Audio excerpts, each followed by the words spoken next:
आज 6 फरवरी के बाबा की साकार मुरली। मीठे बच्चे पुरानी दुनिया के कांटों को नई दुनिया के फूल बनाना।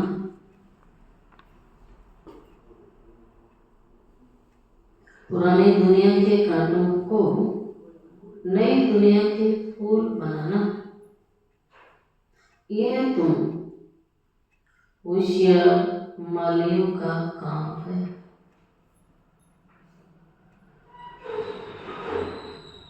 प्रश्न: संगम युग पर तुम बच्चे कौन सी श्रेष्ठ तकदीर बनाते हो?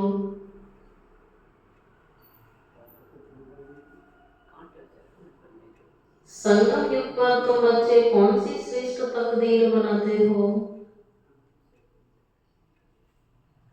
उत्तर है कांटे से खुशबूदार फूल बनाना। यह है सबसे श्रेष्ठ तकदीर।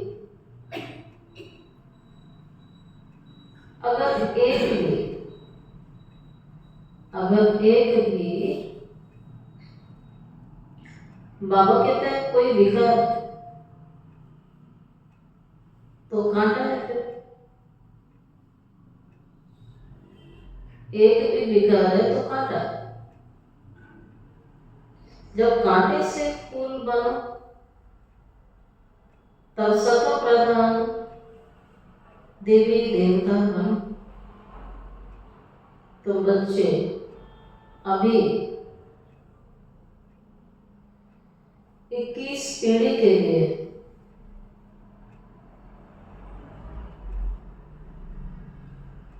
अपनी सूर्यवंशी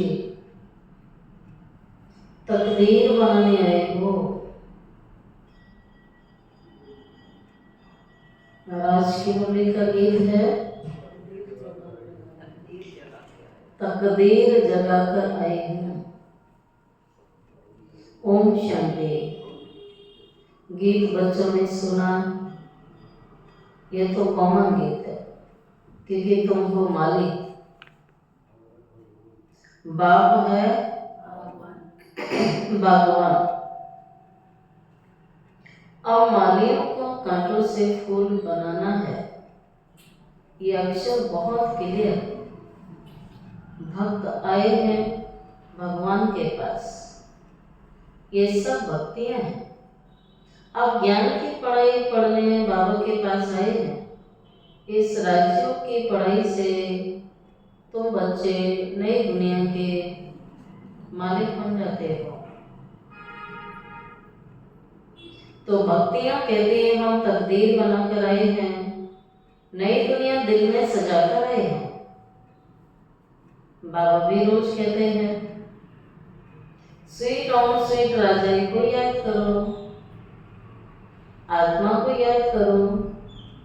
हर एक सेंटर पर कांटों से फूल बन रहे हैं।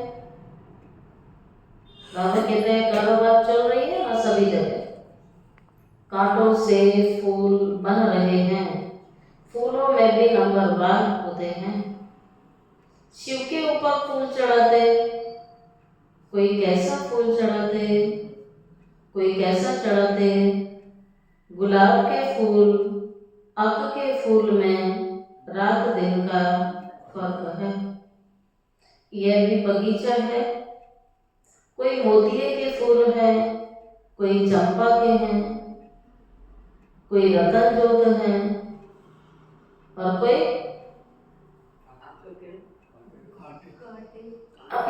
बाबा कहते हैं कोई अक के फूल भी हैं।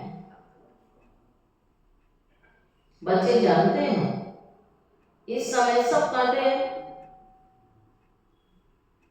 ये सारी दुनिया कांटों का जंगल है। विकारों के वशीभूत होकर एक दूसरे को दुख देते हैं। इसलिए बाबा कहता कोई ना कोई कांटा तो जरूर है सब में, कोई ना कोई विकार जरूर है। और जहाँ विकार होंगे वहाँ दुख की लेन देन जरूर होती है। तो बाप कहते हैं ये सारी दुनिया कांटों का जंगल है, इसको बनाना है नई दुनिया के फूल। इस पुरानी दुनिया में है कांटे। तो गीत भी कहते हैं हम बाबा के पास आए हैं पुरानी दुनिया के कांटे से नई दुनिया का फूल बनने। तो आज सब अपने अपने कांटे चेक करेंगे कौन कौन सा कांटा अभी रहा हुआ है। तो क्या करेंगे उस कांटे को? बाबा कहता आज ही निकाल देंगे। वैसे भी कहीं कांटा लग जाए तो निकालते हैं नहीं निकालते हैं या लगा रहने देते हैं? दर्द करता है। ऐसे ही बाबा कहते हैं विकार भी दर्द करेंगे, इन्हें ढूंढ के निकालो, चेक करो, फूल बनो। कांटे निकालेंगे तो फूल बन जाएंगे। तो गीत में भी कहते हैं हम बाबा के पास आए हैं पुरानी दुनिया के कांटे से नई दुनिया का फूल बने। बाबा नई दुनिया की स्थापना कर रहे हैं। कांटे से फूल अर्थात देवी देवता बनना है। गीत का अर्थ तो बाबा कहता कितना सहज है। गीत का अर्थ तो कितना सहज है।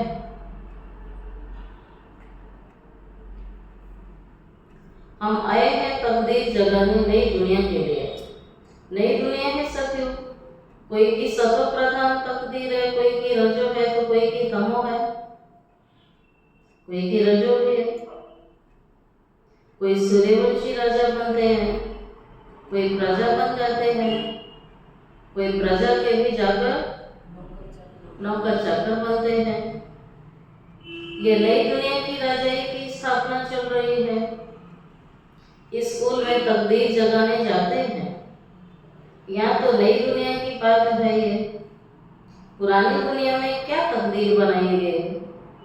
तो भविष्य नई दुनिया के लिए देवी और देवता बन रहे हो। जिन देवताओं को सभी नमन करते, हम ही सो देवता पूजे थे और हम ही पुजारी बने। 21 जन्मों का वर्षा बाप से मिलता है, जिसे 21 पीढ़ी कहा जाता है। पीढ़ी वृद्धावस्था तक को कहा जाता है। बाप 21 पीढ़ी का वर्षा देते हैं क्योंकि युवावस्था में, बचपन में, बीच में अकाली मृत्यु कभी भी नहीं होती है। इसलिए बाबा कहता है बचपन से लेकर बुढ़ापे तक एक पीढ़ी कहलाती है। तो बाबा क्या कहता है मैं 21 पीढ़ी के लिए सुख देने आया हूँ, क्योंकि वहां कभी अकाली मृत्यु नहीं होती है। बाप 21 पीढ़ी का वर्षा देते क्योंकि युवावस्था में, बचपन में, बीच में अकाली मृत्यु कभी नहीं होती है। इसीलिए उनको कहा जाता है अमर लोक। यह है मृत्यु लोक, रावण का राज्य। यहाँ हर एक में विकारों की प्रवेशता है। बाबा कहते हैं यहाँ सबके अंदर विकारों की प्रवेशता है। जिसमें कोई एक भी विकार है तो कांटा हुआ ना। फिर बात समझेंगे। माली रॉयल खुशबूदार फूल बनाना नहीं जानते। माली अच्छा होगा तो अच्छे अच्छे फूल तैयार होंगे। विजय माला में पिरोने के लायक फूल चाहिए ना। देवताओं के पास अच्छे अच्छे फूल ले जाते हैं। समझो क्वीन एलिजाबेथ आती है तो एकदम फर्स्ट क्लास फूलों की बाबा ने क्या देखो माला पहनाते हैं। यहाँ के मनुष्य तो तमो प्रधान हुए ना। शिव के मंदिर में भी जाते हैं, समझते हैं ये भगवान है। तो ब्रह्मा विष्णु शंकर को भी देवता कहते हैं, तो शिव को भगवान कहा जाता है। तो वह ऊंचे से ऊंचे हुआ ना। अब शिव के लिए कहते हैं धतूरा खाता था। अक के फूल चढ़ा देते हैं। भांग पीता था। कितनी गिलानी कर दी। पहले तो बाबा को मिला दिया, फिर दिखा दिया अक धतूरा खाने वाला, नशा करने वाला है, उसको नशा करने वाला दिखा दिया। बाबा कहता है देखो कितनी धर्म गिलानी हुई ना, तो भगवान की। फूल भी अक के ले जाते हैं। अब ऐसा परमपिता उनके पास ले क्या जाते हैं? तमो प्रधान कांटों के पास तो फर्स्ट क्लास फूल ले जाते हैं। अभी बाबा ने क्या बोला कि एलिजाबेथ आती है, बहुत सुंदर फूलों का हार ले जाएंगे पहनाने के लिए, और बाप के ऊपर ऐसी ऐसी चीजें अक धतूरा चढ़ा देते हैं, अक का फूल धतूरा भी चढ़ाते हैं। और शिव के मंदिर में क्या ले जाते हैं? जो स्वयं सदा फूल है, तो उस पर क्या चढ़ाते हैं? जो कांटे हैं कलयुगी दुनिया के, उन पर क्या चढ़ाते हैं? तब बाबा कहता दूध भी देखो कैसा चढ़ाते हैं। 5% दूध होगा, बाकी 95% पानी। भगवान के पास दूध कैसा चढ़ाना चाहिए जानते तो कुछ भी नहीं है। अब तुम अच्छी रीति जानते हो, तुम्हारे में भी नंबरवार है।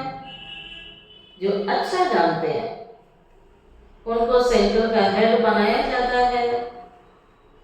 सब तो एक जैसे नहीं होंगे ना। बस पढ़ाई एक ही होती है, लेकिन पढ़ने में तो नंबरवार होते हैं। मनुष्य से देवता बनने का लक्ष्य है, परंतु टीचर तो नंबरवार होता है ना। विजयमाला में आने का मुख्य आधार क्या है? विजयमाला में आने का मुख्य आधार होता है पढ़ाई। पढ़ाई एक ही होती है, लेकिन उसी पढ़ाई को पढ़ करके बाबा ने क्या बोला? कोई राजा बनता है, कोई प्रजा बनता है, कोई प्रजा के भी नौकर चाकर बन जाते हैं। उसमें नंबरवार पास होते हैं। सारा मदार पढ़ाई पर है। कोई विजयमाला के 8 दानों में आते हैं, कोई 108 में आते हैं, और कोई 16,108 में आते हैं। सिजरा बनाते हैं, जैसे झाड़ का भी सिजरा निकलता है। पहले पहले एक पत्ता, 2 पत्ते, वृक्ष ऐसे निकलता है ना, तो फिर बढ़ता ही जाता है, बढ़ता जाता है। ये भी बाबा कहता है मनुष्य सृष्टि का झाड़ है। सबसे पहले कौन आया? श्री कृष्ण, राधे, फिर और पत्ते निकले, देवी देवता धर्म की आत्माएं आई। बिरादरी होती है, जैसे कृपलानी बिरादरी आदि आदि, ये सब धर्म की बिरादरियां हैं। ये ब्रह्मा बाबा दादा लेखराज की लौकिक बिरादरी कहेंगे। ये बेहद की बिरादरी हुई ना। ये तो इनका पहले पहले कौन है? प्रजापिता ब्रह्मा, उनको कहेंगे ग्रेट ग्रेट ग्रैंडफादर। परंतु ये किसी को पता नहीं है। मनुष्य मात्र जरा भी नहीं जानते कि सृष्टि का रचयिता कौन है। इतना तो समझते हैं ब्रह्मा के द्वारा, लेकिन ब्रह्मा कौन है? प्रैक्टिकल में ब्रह्मा कब आता है, कब सृष्टि रचता है? और वास्तव में ब्रह्मा रचयिता, लेकिन उसके द्वारा शिव बाबा कराता है कार्य, ये भी नहीं पता। तो ब्रह्मा कौन है? ब्रह्मा की पहचान नहीं है। तो सृष्टि का रचयिता कौन है? बिल्कुल बाबा कहता है कैसी बुद्धि हो गई अभी? अहिल्या जैसे पत्थर बुद्धि, अहिल्या जैसी पत्थर बुद्धि, ऐसे जब बन जाते हैं तब ही बाप आते हैं। तुम यहाँ आए हो अहिल्या बुद्धि से पारस बुद्धि बनने, तो नॉलेज भी धारण करनी चाहिए ना। बाप को पहचानना चाहिए और पढ़ाई का ख्याल करना चाहिए। समझो आज आए हैं, कल अचानक शरीर छूट जाता है, तो बाबा कहता है क्या पद मिलेगा? नॉलेज कुछ भी उठाई नहीं है, कुछ भी सीखे नहीं है, तो क्या पद मिलेगा? दिन प्रतिदिन जो देरी से शरीर छोड़ते हैं ना, तो उनको थोड़ा टाइम मिल जाता है ना पुरुषार्थ का। और ऐसे भी हैं कितना भी टाइम मिल जाए पुरुषार्थ नहीं कर रहे हैं। और कुछ ऐसे हैं जो बाबा से कहते हैं बाबा और समय दे दो थोड़ा, तो हम और जास्ती पुरुषार्थ करें, क्योंकि टाइम तो कम होता जाता है ना। उसमें जन्म ले क्या कर सकोगे, फिर दूसरा जन्म भी ले लोगे, तो इतना समय नहीं है कि पुरुषार्थ कर सके। हाँ, तुम्हारे में जो जाएंगे तो कोई अच्छे घर में जन्म लेंगे, संस्कार भी जाते हैं, तो वे आत्मा झट जाग जाएगी, शिव बाबा को याद करने लग जाएगी। वो आत्मा जहाँ भी जाएगी, बाबा कहता है वो बाबा को याद करने लग जाएगी, संस्कार लेकर गई है, परिवार के कल्याण के निमित्त बन जाएगी। माली अच्छे अच्छे फूलों को ले आते हैं तो उनकी महिमा गाई जाती है। तो बाप कहते हैं तुम फूल बनाना तो माली का काम है ना। ऐसे बहुत बच्चे हैं, ऐसे बहुत बच्चे हैं जिन्हें बाबा को याद करना आता ही नहीं है, योग लगाना आता ही नहीं है। बाबा जो है जैसा है उसी रीति से उसे याद करना बहुत कम बच्चे हैं।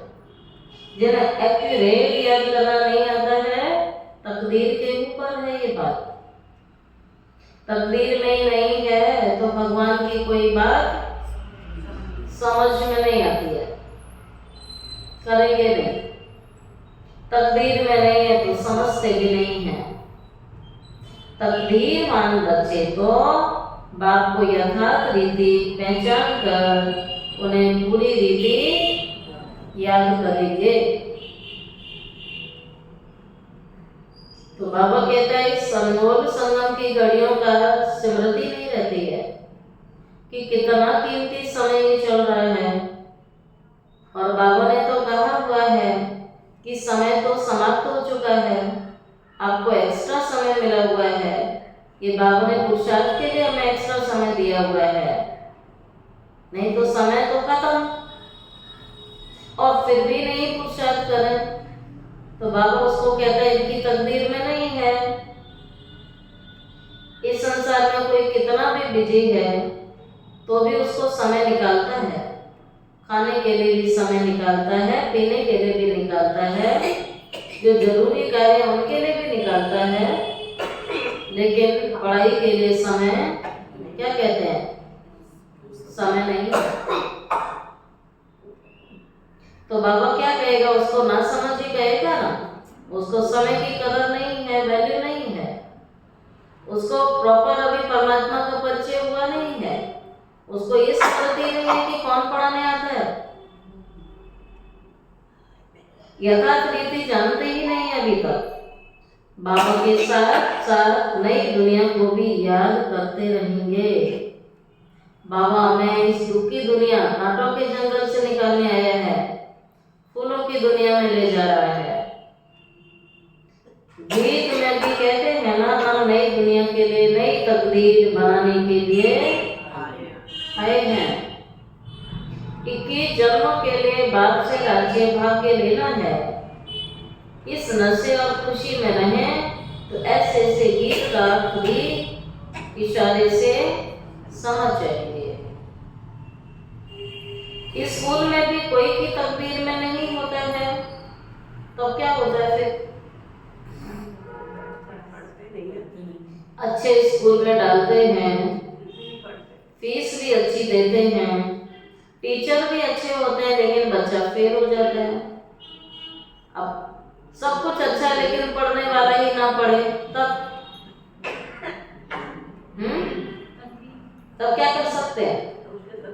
तो वही बाबा कहता है ऐसे ऐसे गीता पाठशाला, छोटी छोटी क्लासेस होती हैं, गांव गांव में होती हैं, ऐसे ऐसे लगन वाले बच्चे होते हैं जहाँ कोई टीचर भी नहीं होती है, बस मुरली मिलती है, अपने आप पुरुषार्थ करते हैं, क्लास चलाते हैं।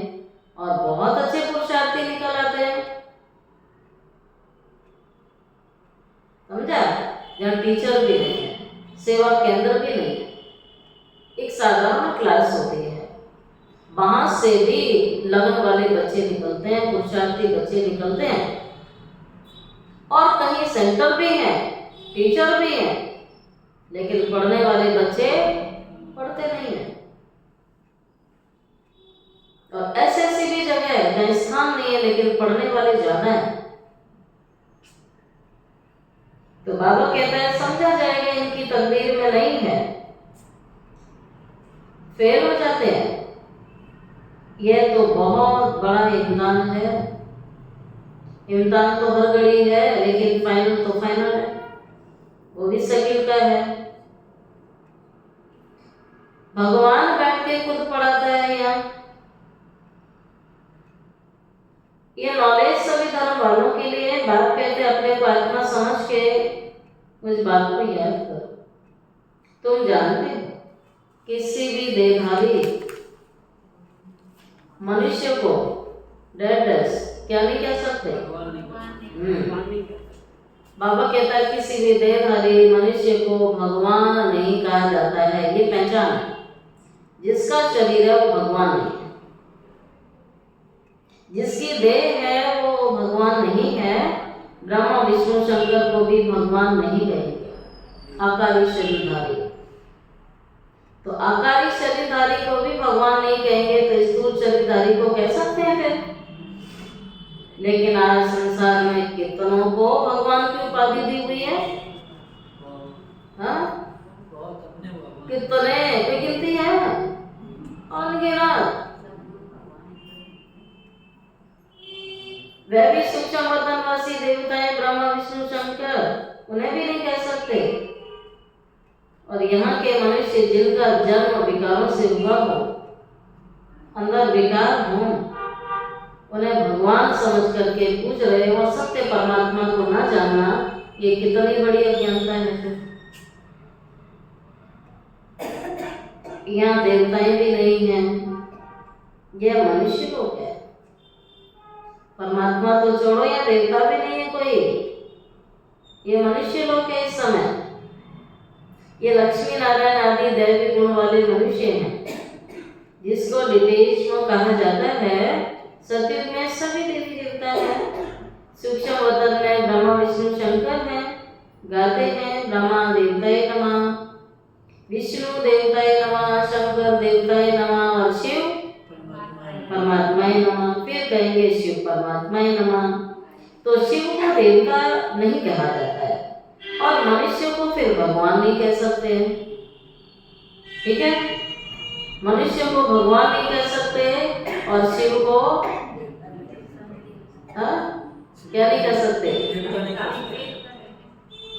तो बाबा कहता है शिव को देवता नहीं कहेंगे और मनुष्य को भगवान नहीं कहेंगे। तो बाबा कहता 3 फ्लोर हैं, 3 फ्लोर हुए ना। तो 3 फ्लोर में एक में परमात्मा रहता है, एक में सूक्ष्म देवलोक। तो बाबा कहते हैं कि मनुष्य लोक। तो देवलोक में रहने वाली आत्माएं या स्थूल लोक में तो नहीं रह रही है ना। और बाबा ने कहा जब ये देवी देवताओं की दुनिया होगी तो यहाँ मनुष्य नहीं होंगे, सारे ही देवी देवता कहलाएंगे। तो 3 फ्लोर होती है, हम 3rd फ्लोर पर हैं। सत्य के जो दैवी गुण वाले मनुष्य हैं वही आसुरी गुण वाले बन जाते हैं। माया का ग्रहण लगने से क्या बन गए? ग्रहण लगने से क्या बन गए? काले। ग्रहण लगने से काले बन गए। जैसे बाबू कहता है चंद्रमा को भी ग्रहण लग जाता है ना। वह हल्की बातें हैं और ये बेहद की बातें हैं। बेहद का दिन और बेहद की रात गाते भी हैं। ब्राह्मण का दिन और रात तुमको अभी एक बात से ही पढ़ना है, बाकी सब कुछ, बाकी जो भी पढ़ा है भूल जाओ। भगवान जो पढ़ा रहा है अर्थात सिखा रहा है वो सीखो। बाप द्वारा पढ़ने से तुम नई दुनिया के मालिक बन जाओगे। ये सच्ची सच्ची गीता पाठशाला है। जहाँ सच्चा गीता पाठ सुनाया जा रहा है। पाठशाला में हमेशा तो नहीं रहते हैं ना। मनुष्य समझते हैं भक्ति मार्ग भगवान से मिलने का मार्ग है। जितना बहुत भक्ति करेंगे तो भगवान राजी होगा और आकर के फल देगा। ये सारी बातें तुम अब समझते हो। भगवान एक है जो फल अभी दे रहे हैं। जो पहले सूर्यवंशी पूजे थे उन्होंने ही सबसे जास्ती भक्ति की है, वही आएंगे। तुमने ही पहले शिव बाबा की अभिविचारी भक्ति की है तो जरूर तुम ही पहले भक्त ठहरे। तो भक्ति का शुभारंभ भी किसने किया? हम बच्चों ने किया। गिरते गिरते तमो प्रधान बन जाते हैं। आधा कल्प तुम भक्ति की, इसलिए तुमने ही पहले ज्ञान तुम्हें दिया जाता है। तुम्हारे में भी नंबर 1 है। तो बच्चे हर चीज में नंबर 1 रहे ना। फिर भक्ति करने में नंबर 1 रहे तो ज्ञान भी सबसे पहले मिला। तो सतयुग में भी पहले आए तो घर भी पहले जाएंगे। तुम्हारी इस पढ़ाई में ये बहाना नहीं चल सकता है कि हम दूर रहते हैं। कई कहते हैं हम बहुत दूर रहते हैं, इसलिए रोज नहीं पढ़ सकते हैं। आपका तो कुछ भी दूर नहीं। आपके बच्चे देखो कॉलेज दूर दूर जाते हैं, घर के बगल में कॉलेज होता है। कई तो पढ़ाई के लिए अदर स्टेट अदर कंट्री भी जाते हैं पढ़ाई के लिए। कोई कहते हैं हम 10 माइल दूर रहते हैं। अरे बाबा कहते हैं बाबा की याद में तुम 10 माइल भी पैदल करके जाओ तो तुम्हें थकावट नहीं होगी। जितना दूर रहते हो, दूर से आते हो, उतना बाबा की जास्ती याद रहेगी। तो इसलिए शब्द कभी नहीं बोलना, बाबा ने मना किया है। और अब तो 10 माइल की तो बात ही नहीं है। हाँ 3 किलोमीटर 2 किलोमीटर पर सेवा केंद्र है। अब तो 10 माइल वाली तो बात नहीं हुई ना। कितना बड़ा खजाना लेने जाते हैं तीर्थों पर मनुष्य दर्शन करने के लिए। हाँ कितना पैदल चलते हैं। अभी कुंभ के मेले में कितना पैदल चल के जाते थे। 30 किलोमीटर तक पैदल जाते, कई किलोमीटर। कितना धक्का खाते। धक्के देखे, भक्ति के धक्के। कभी सुना ज्ञान में धक्के खाए और कोई मर गया? यह तो एक ही शहर की बात है। बाबा ये जो दूरी कहते हैं ना, बहुत दूर है, कैसे है? तो बाबा उसका आंसर दे रहे हैं कि आप तो उसी शहर में आते हो। बाबा कहते हैं मैं इतना दूर से आया हूँ, लेकिन बाबा तो कभी नहीं कहता कि मैं रोज पढ़ाने आऊंगा इतनी दूर से। तुम कहते हो घर 5 माइल दूर है, तब बाबा कहता वाह, खजाना लेने के लिए तो दौड़ते आना चाहिए ना तुम्हें, तो दूरी थोड़ी लगनी चाहिए। अमरनाथ पर सिर्फ दर्शन करने के लिए कहां कितने दूर दूर से जाते हैं। कुंभ में देखो कहां देश विदेश से आए। यहाँ तो अमरनाथ बाबा स्वयं पढ़ाने आया है, वहां सिर्फ यादगार है। यहाँ स्वयं पढ़ाने आया अमरनाथ बाबा। तुमको विश्व का मालिक बनाने आया हूं और तुम बहाना करते रहते हो। जो रोज पढ़ने नहीं आते हैं, बहाना लगाते हैं, वो सुने बाबू ने कह रहा है। सवेरे अमृत वेले तो कोई भी आ सकते हैं, उस समय कोई डर नहीं है। कई कहते हैं हम डरते हैं, अंधेरा होता है। बाबा कहता कोई डर नहीं है, अज्ञानी लोग भी वॉक पे निकल जाते हैं, कोई तुमको लूटेगा नहीं।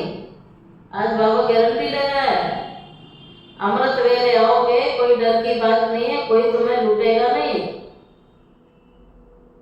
अगर कोई चीज जेवर आदि होंगे तो छीनेंगे। तो जेवर तो मना किया है ना बाबा ने, सोना आदि पहनो ही नहीं।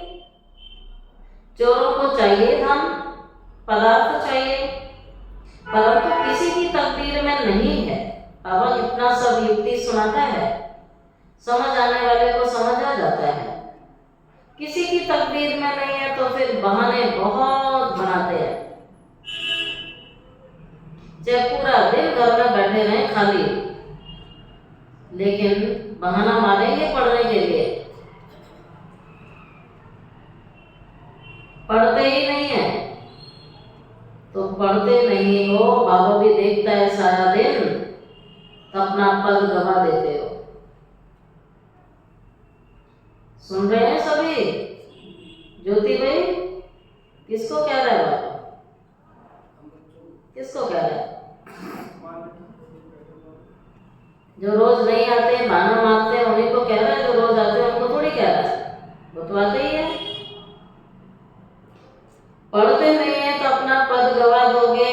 बाबा आता ही भारत में है, भारत को स्वर्ग बनाता है, सेकंड में जीवन मुक्ति का रास्ता बता रहा है, परंतु कोई पुरुषार्थ भी तो करे ना। कदम ही नहीं उठाओगे तो पहुंच कैसे सकोगे? पहले ही सोच लिया नहीं हो सकेगा तो हिम्मत का कदम रखना होता है ना। तो बच्चे समझ गए आत्मा और परमात्मा का मेला है। बाबा के पास आए हो स्वर्ग का वर्षा लेने के लिए। नई दुनिया की स्थापना चल रही है, स्थापना पूरी हुई और विनाश शुरू हो जाएगा। ये वही महाभारत की लड़ाई है। अच्छा, मीठे मीठे सिकिल दे बच्चों प्रति माता पिता बाप दादा का याद प्यार और गुड मॉर्निंग। रूहानी बाप की रूहानी बच्चों को नमस्ते। रूहानी बच्चों की रूहानी बाप दादा को याद प्यार, गुड मॉर्निंग और नमस्ते नमस्ते नमस्ते। शुक्रिया बाबा, शुक्रिया बाबा, शुक्रिया बाबा। धारणा के लिए मुख्य साधन क्या क्या सुना? कांटों से फूल बनाना है, अच्छा माली बनना है, अच्छे फूल तैयार करने हैं, दुख नहीं देना है और पढ़ाई जरूर करनी है। के लिए सूर्यवंशी में अपनी तकदीर ऊंच पद पाने के लिए अपनी ऊंच तकदीर बनानी है। और समय नहीं है हमारे पास। बाबा ने बहाना लगाने के लिए सख्त मना किया है। आना जरूर है, बाबा इतनी दूर से पढ़ाने आता है, इसलिए बच्चों को कोई बहाना नहीं लगाना है। हाँ? बाबा की याद में कितना भी पैदल चलोगे ना, थकावट नहीं होगी। अच्छा,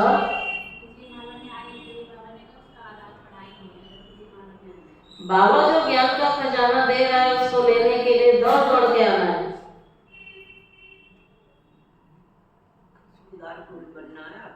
बाबा जो ज्ञान का खजाना दे रहे हैं उसको लेने के लिए दौड़ दौड़ कर आना है। इसमें किसी भी प्रकार का बहाना नहीं देना है। आज के अंडरलाइन ये पॉइंट है। फर्स्ट स्टेप, आगे पुरुषार्थ से शुरू होगा। क्लास ही नहीं करेंगे तो पुरुषार्थ कहाँ से होगा? तो बाबा जो ज्ञान का खजाना दे रहे हैं उसके लेने के लिए दौड़ दौड़ कर आना है। इसमें किसी भी प्रकार का बहाना नहीं देना है। बाबा की याद में 10 माइल भी पैदल चलने से तुम्हें थकावट नहीं होगी। सेकंड पॉइंट, विजय माला में आने का आधार पढ़ाई है। विजय माला में आने का आधार पढ़ाई है, तो पढ़ने के लिए आना पड़ेगा। पढ़ाई पर पूरा ध्यान देना है। कांटों को फूल बनाने की सेवा करनी है।